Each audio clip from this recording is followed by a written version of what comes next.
So what do you like the most about Japan? This may sound a little strange, a little hyperbolic, but here in Japan, I am a free black man.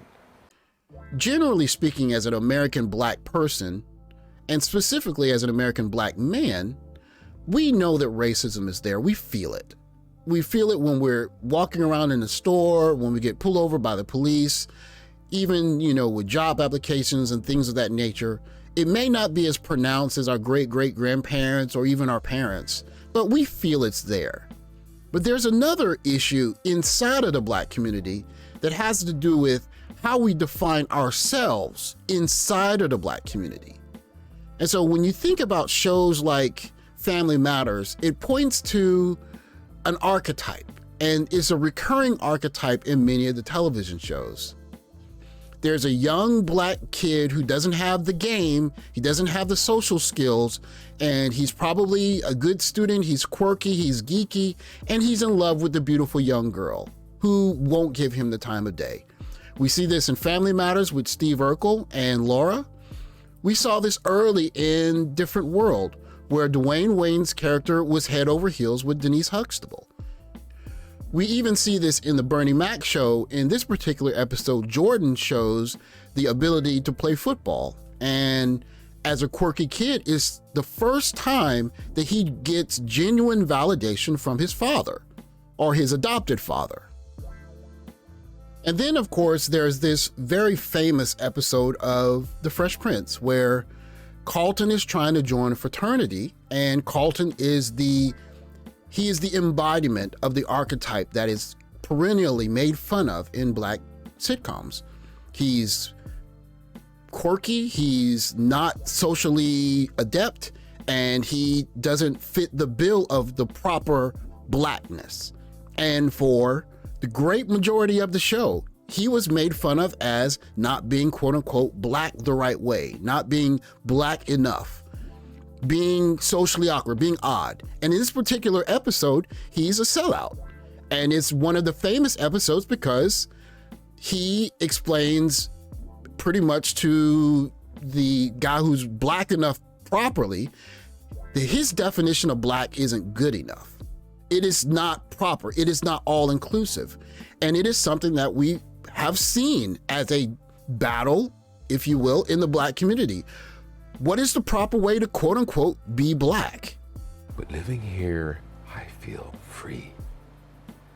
I don't fear the police. I don't fear white people. I don't fear black people. I don't fear yellow people. I feel like a free black man here. Actually, just a free man. So when I think about freedom, I think about two different freedoms. Of course, the first freedom is freedom from being afraid of the traffic stop that is going to change your life, or freedom from, the systemic racial issues in America that plague us. And it's also a freedom from the extra worry that being away from that system affords you.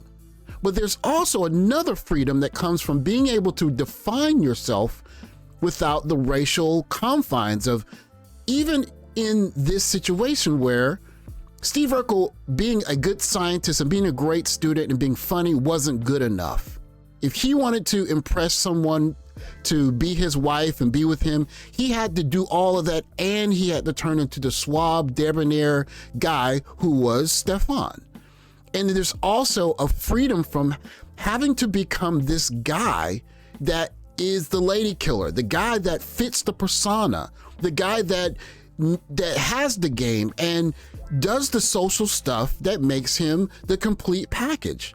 The freedom from that is also extremely liberating.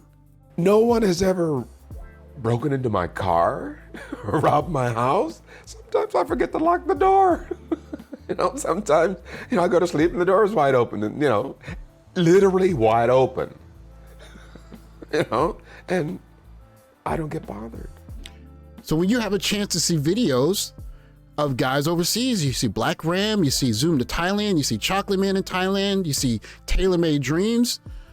You're seeing guys that are getting freedom, not just freedom from the police and from systemic racism, but freedom from how they're being defined inside of the Black culture, freedom from how you're supposed to pick up women and how you're supposed to do the family thing and the culture thing in America, in this crazy redefined way that we've done Black culture and Black relationships. And instead you get to see guys that are just happy, living free. I don't get robbed. I don't get physically assaulted. And if that's not freedom, I don't know what is.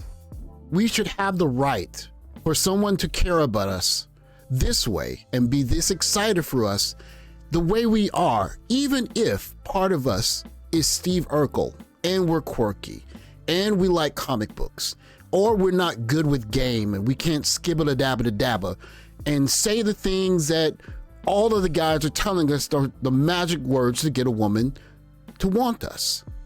Instead, why can't we have someone who will fall head over heels for us without our need to become suave, debonair, Stefan in order to be deserving of love?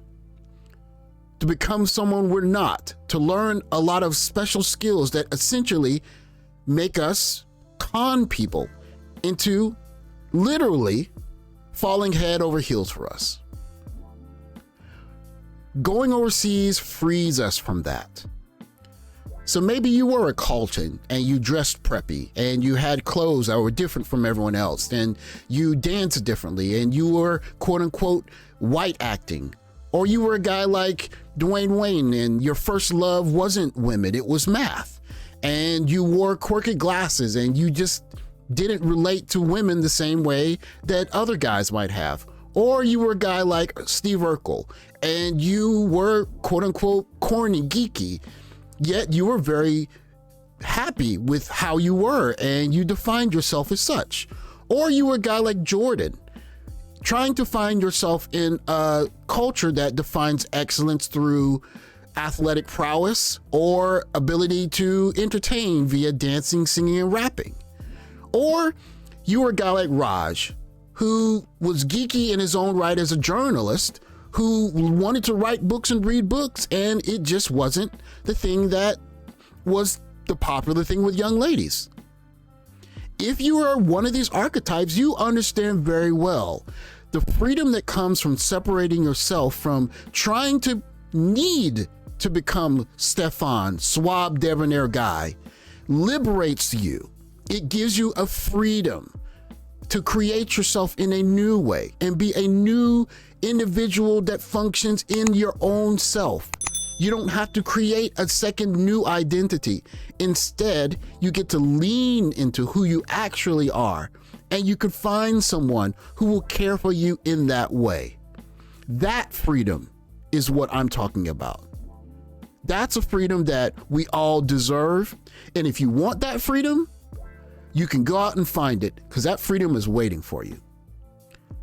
Thanks for watching. Please like, subscribe, comment down below, and I'll catch you in the next video. Take care, guys.